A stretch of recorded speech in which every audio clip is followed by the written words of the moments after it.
Hi. Howdy. How are you? I'm CW Filmmaker, and this is HoboNation.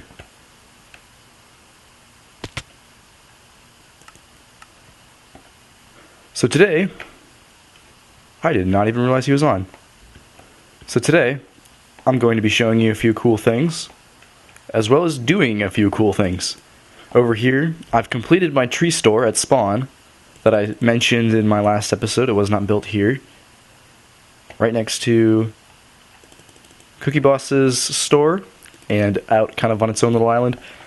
J-Bob says that he'll build me a road over there so that people can get there more easily and actually maybe buy things from it if I give him 2 stacks of acacia wood. So there's that. I really did not see him get on. I guess he got on before I did that cool intro that I'm always doing. I was supposed to spawn... Did I spawn right here? Never mind. So today, what we're going to be doing is beginning work on my sword store. That's a kind of a tongue twister. Sword store? Sword store? Sword store? But anyway, I've got a design in my head and built out in creative, so I've kind of practiced the design a bit, and hopefully I can do most of it without having to check back at the source material. But I have a little place set up over here where we can start building. I've got all my materials over there as well. Actually, more materials than I'm going to need. And some things that I'm just going to leave there, except for this sign. I'll take that. So the way this store is going to work is people will walk down this beautiful road. Very scenic, very beautiful. You can see the sky. You can see the stores. You can see the lag. All over the place, actually. You come down here through this road underneath this secret tunnel. Hop over the little pothole there. A lot of people lose their tires to that pothole. Then you come through this little side here and walk down the unfinished road down to my building site, which will soon be a store.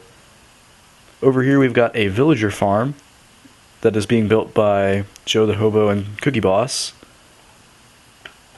CB Innovations is what Cookie Boss is calling his company. Are we inside? Yeah. So you can see we've got some trades here. Enchanting, glowstone, Fortune Axe. Fortune Axe. I can't really think of anything that would be good for. Ooh, books and paper for emeralds is good. Lure 2 is not good. And written books for emeralds. This is by far my favorite trade. But yeah, this is kind of a neat little thing. So I guess we can go ahead and get started on the build. If we just come over here, I have an idea. So as I was saying before, the way this shop will work is you'll come down the road up to this storefront, and you will make an order for a custom-made sword. I'll have written books, or rather, book and quills, for people to put their orders in. You'll write down the number, the types of enchantments that you want on it, and you'll write your name and the custom name of the sword if you want one, which will cost a little bit of extra, and whether or not you want it delivered to certain coordinates, which I do, or which I will do, for an extra fee. So we've got our building materials here, and I have an idea for it. The way I'm going to build it, I guess I can explain it before I start building it. It's going to be a sword upside down stuck in the ground, around with some cobblestone around the base of it, and a little border edge made out of cobblestone. The edge is going to look a little bit weather-worn, like it's an old rune. An old rune, that doesn't make any sense. An old temple, maybe, that used to be here, where people would come and bless their swords or something. I don't know. I like making up lore for my builds, and in this case, actually lends itself very well to that. I've brought some different colors of clay and some cobblestone, as well as some obsidian books, and in an ender chest over there I have some diamonds for making some enchanting tables, strictly for decoration. Now I know that obviously seems like a waste, but I suppose that's okay. So we'll go ahead and get started. I'll show you the basic outline of it. I guess we can stick the sword right here, or at least the base of the sword. Or would it be the middle of the sword? I kind of want you to be able to see it right as you come up, but then it doesn't leave any space over here.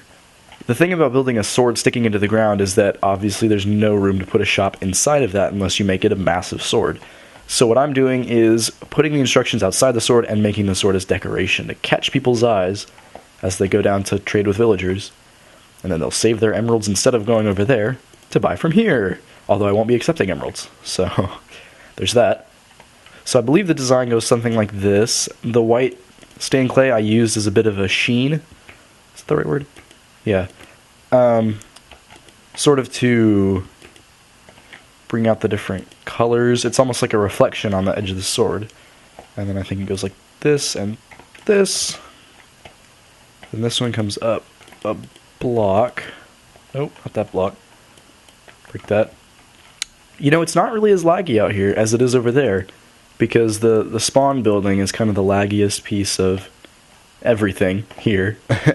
But Joethahobo mentioned something about cleaning that up. So check out his videos if you want to see how that's going to go down. Hint, it's very interesting. So we'll go up. Ooh, I think I did that wrong. That's okay. We've got an eraser on our hands. So we'll go up with this, go up 2 more, and make it look sort of like a reflection on the edge of the blade. Pull it up, and we might go taller than I actually built it in creative, because I noticed it looked more like a stumpy little dagger the way that I had it before. So I think this one will probably go a lot better. Ooh, fall damage. Also, we're not in range of the healing effects of the beacon, but I think if I just hop over this hill, I get them back. At what point does it start? Right here. So if I take too much fall damage, I simply walk across the hill. So as you can see, it's starting to take shape a little bit. You can kind of imagine how the sword is going to look. It looks a little bit rusty too with the hardened clay color, which I like because that's kind of the style that I was going for. My apologies, I'm still a little bit stopped up since last video. So we're going to take this up, and I think what we're going to do is go like this and bring the reflection down. Sort of like the sun's hitting it from there. Even though the sun will always be hitting it from different portions, but that's okay. So we'll take this actual blade material up, as so, and I think this is the height that I stopped at in my creative world, perhaps a few blocks taller. I think I want to make it just a few bigger. Add like a little reflection piece here or there to give it some detail. I think that's where we're going to do it. And to get back up here, I'm going to need some dirt. Do I have armor on? I do. Ooh, fall damage. As you can see, the sword is starting to take shape. You can see a little bit of sunlight hitting it from an angle. You can see that the reflection drops down to this side, almost like it's hitting it from the right angle. And after this, I'm going to build the hilt, which is going to be especially difficult, definitely while I'm recording. So I think what I'm going to do is finish up the top of this, and then we'll come back down to the ground and start building the... what do you call those? Peripherals. Fancy words, I know. Cobblestone around the border to kind of look like it's stuck in rock. And put a little border around it. And the instructions and all that, I can go ahead and do that stuff on camera. But for now, I'm going to build the hilt. So I will see you in just a little bit. Perhaps. Okay, so I am very sorry, but since the last clip that you've seen, I actually had some extreme recording difficulties, and it is now a few days after I recorded that segment. So I finished some things on camera. That's my quotation marks right there. I finished some things, quote unquote, on camera that were lost to the ether of deletion. In other words, they got deleted off my camera. So, for whatever reason, we have to go through this part again. I put the top on the sword, the handle, the hilt, whatever the part of the sword that you hold on to and stab people with. So yeah, I put this together in creative and copied it over into survival. I like the way it looks. You've got the 2 knobby handle things that protect the person's hands, and you've got the handle that the person would grab onto, maybe some jewels. It lights up the handle during the night, but I like to think that they're jewels. And you've got the thing that the person puts their palm onto. The thing, yeah, I don't know what you would call that. There's also this little piece of glowstone here that I'm just gonna say is like a jewel in the blade of the sword, mostly because I had to put that there, or else this would just be a dark abyss of monster spawning ungoodness. But I've got some torches on the wall around here, just in like little locations that just light it up a little bit. I don't think. Actually, I don't even really remember placing torches in here. I think this might have been Joethahobo. There are lights underneath these leaves, and well, I think I like the way that it looks. You've got the wall here with some cool little. What would you call these little things? The corners with the things that make it look like it's tapered, but it's not really tapered because it's Minecraft. You've got the archway, and this is one of those interesting carpet doors that we have by the spawn building, where it goes down a few blocks, has some string and carpets, and there's some lights under there to light the place up. Mobs can't pathfind over this. They think that it's actually a hole when it's not. So you get these awesome big doors that mobs are like, oh, that's not a door, that's a little place. How are you doing that? And then you just laugh in their faces and go over there. So I think I explained in the previous clip, this is so long afterwards, that the way that this store is going to work is you'll come up to it and you'll write your request for a sword onto a book and quill and put it inside of a chest. So I do have some of those things with me right here. We'll just set a chest down and take this sign and put it up, and we'll say, since I kind of want to put the instructions into a booklet, we'll say, please read the very important instructions! Exclamation point.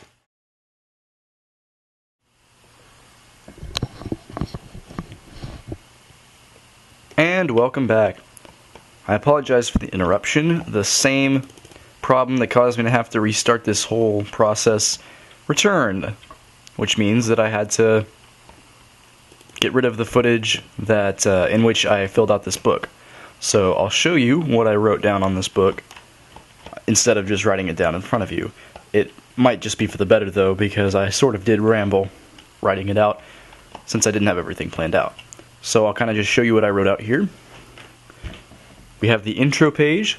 We've got the format here in which you put your username or your nickname or just anything I can identify you by. If you put Galactatron of the planet Minecraftia, I'm not going to know who that is, so don't put something stupid like that. Sword material, you can order either diamond, iron, or gold. If you want wooden or stone, for whatever reason, I don't even know why you'd want gold, but if you do want some of those weird materials, you can talk to me personally. You can put your first enchantment on the next line and your second enchantment on the next line after that, and so on and so forth. You don't have to have 2 enchantments. You can have less, you can have more. You could put a custom name. This is an optional sort of tag on this. You don't have to pay for the extra name, but okay, you don't have to pay if you don't want the extra name. You do have to pay for it if you do want one. That's what I meant by saying that. Delivery coordinates, these also cost a little bit extra. If you want it delivered to your base, or if you want it delivered to some random place out in the sea that you'll secretly pick up and secret agents won't, you know, find you. If that's what you're into, you put the coordinates there. It does cost extra. So here are the prices that we have for materials. Diamond sword costs 2 diamonds, iron sword costs 2 iron, and golden sword costs 2 gold. This is pretty straightforward. I set this up like this just because... Give me just a second. Okay, I'm back. Where was I? That's right, pretty straightforward. We've got 2 diamonds for a diamond sword, 2 iron for an iron sword, and 2 gold for a golden sword. The reason that I did this was just so that I didn't have to kind of tack on way more prices, because it does get sort of pricey when you start paying for the enchantments. And like I said before, or if I did say this on camera or not, I'm really not sure where I stand right now. We can adjust these prices through time.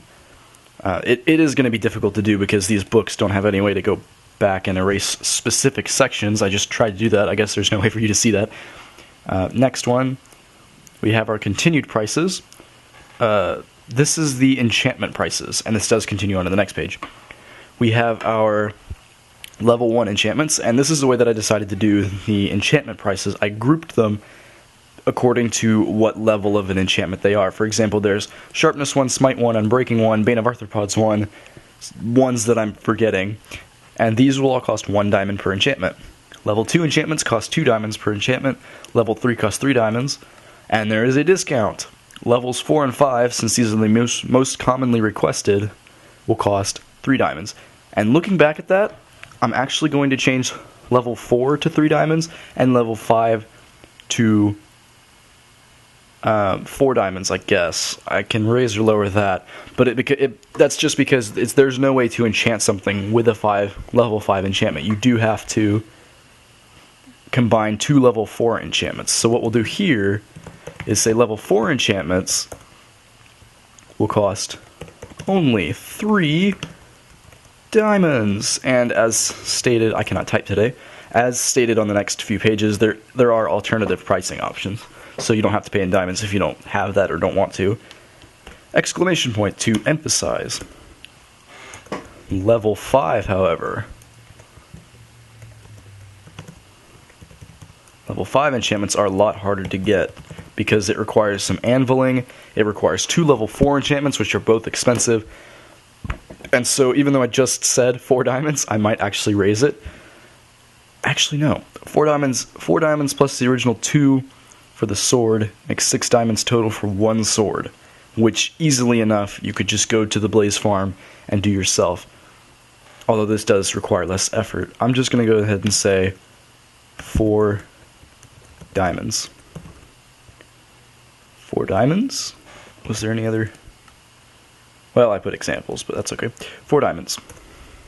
And then there's the outliers. I really hope that's how you spell outliers. I've never had to spell that word before, except maybe in geometry once. But outliers. These are the ones, well, as of now, there's only 1 enchantment in this section, which is looting 3. I put exclamation points. Looting 3. This enchantment is the top tier, hard to get enchantment. Looting 3 is a very good thing to have on a sword. Oh, knockback. That's one of the enchantments that I was forgetting. You see how things come to you in the weirdest times? Like, for example, you're lying in bed and you suddenly remember that really interesting thing that you would have said to somebody, but now you don't have the chance to do anymore? That's exactly what just happened to me. I just remembered another enchantment that goes on a sword, however long after I mentioned that I couldn't think of them. Anyway, back on track. The outlier right now is just looting 3. I might add other ones if I realize that they're harder to enchant onto a sword. For now, the top tier, quote-unquote top tier enchantment is looting 3 because it's very useful. You kill an enderman, you get like 5 ender pearls. You kill a cow, you get all of his meat, all of his leather. If that makes sense, I don't know. So that enchantment is going to cost a little bit more. In this case, 5 diamonds. But just that 1 enchantment. I might lower that down to a 3rd or 4th. I might actually put that in the... You know, since it's a level 3 enchantment, but we're charging more for it, we're going to put that into the level 4 section. So, we'll say 4 diamonds for this. No, we had 4 for 3. Well, we'll say 4. See how hard it is to come up with prices?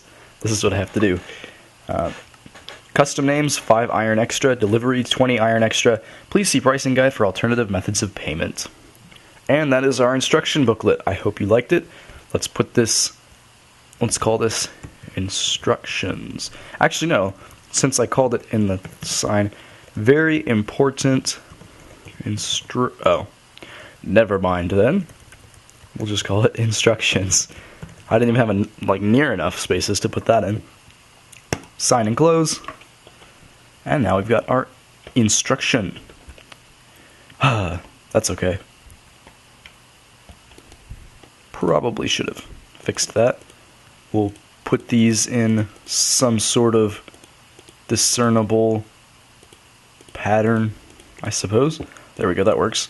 And I'm going to have the pricing guide with it, so I'll just keep that in mind. I'm going to go sleep, and I'll catch up with you in just a second. What's this? Lumberjack's Wooden Trading Post, CW Corp. Oh, well. Such a fancy door, and such a fancy shop, and such a fancy logo that really doesn't have any discernible shape. I think I'll buy from here. 32 oak saplings for only 1 iron. This is an incredible deal. It's actually me. Haha, tricked you. Just kidding.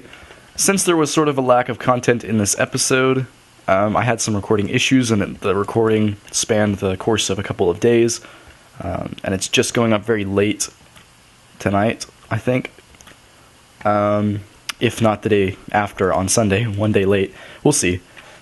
I decided to just show off the prices and the kind of interior of my tree store, since I didn't get to do that at the beginning of the episode.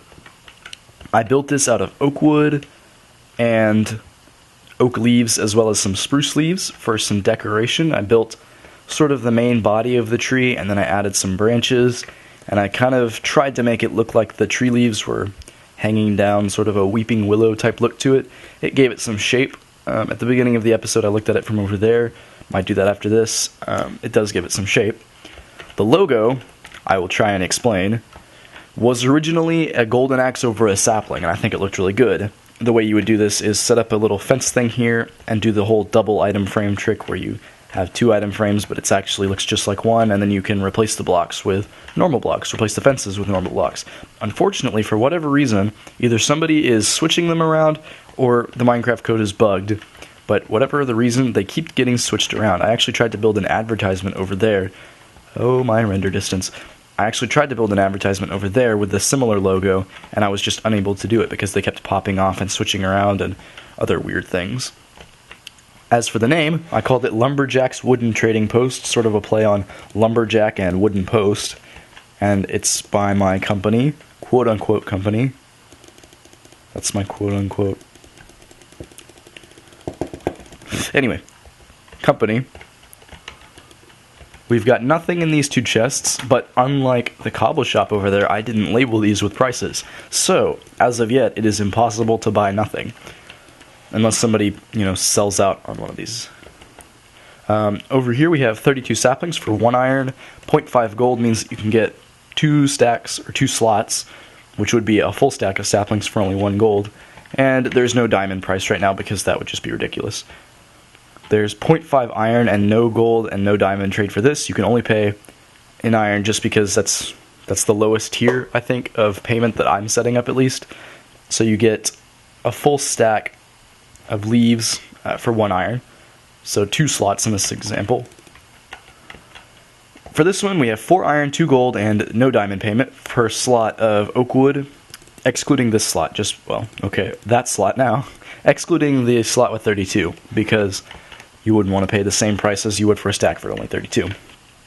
I figure that price is fair. It's a little bit under, or maybe over, I don't really know, but nobody buys here anyway. We've got 4 iron for a birchwood stack, or 2 gold, no diamond price. 3 iron, or 1 gold, and no diamonds for the spruce wood, just because with the new update they made it so easy to get. It's just build a 4x4 tree and mine it all the way down. So I have tons of this stuff. And we've got the more rare sort of dressy wood, acacia, and dark oak. 2 iron or 1 gold per slot, making it, funnily enough, since they're in stacks of 32, the same price as oak. I might actually change that, I just realized. I'll change it later. Currently I have none of them. You are able to pay in diamonds. I probably will once we get some jungle wood or something. Hopefully, this is how this will go down. We have not found a jungle on this server yet. The server's been up for quite a while. So hopefully what we'll be able to do here is when I find a jungle, I clear out everything there. All of the jungle wood. Every single bit. There's no saplings, no wood left. It's just a big plain of beautiful grass. Then I take all that, shove it in one of these chests, and charge an insanely high price for it because people are going to buy it. And I won't pay, or I won't give people saplings. That is my plan for the monopolization of jungle wood. Just kidding, of course. This is the payment chest. Somebody paid in dirt. Not really. I think I probably put that in there. But yeah, we've had like 1 sale so far. This is more of just a, hey, look at that really cool tree somebody built kind of store, other than something that I'm really urging people to buy. Hopefully, though, the sword store will meet the demands of some people, sort of catered to their needs, and we will get some... My cat just meowed. We'll get some purchases from over there. Thanks for watching. Have a nice day.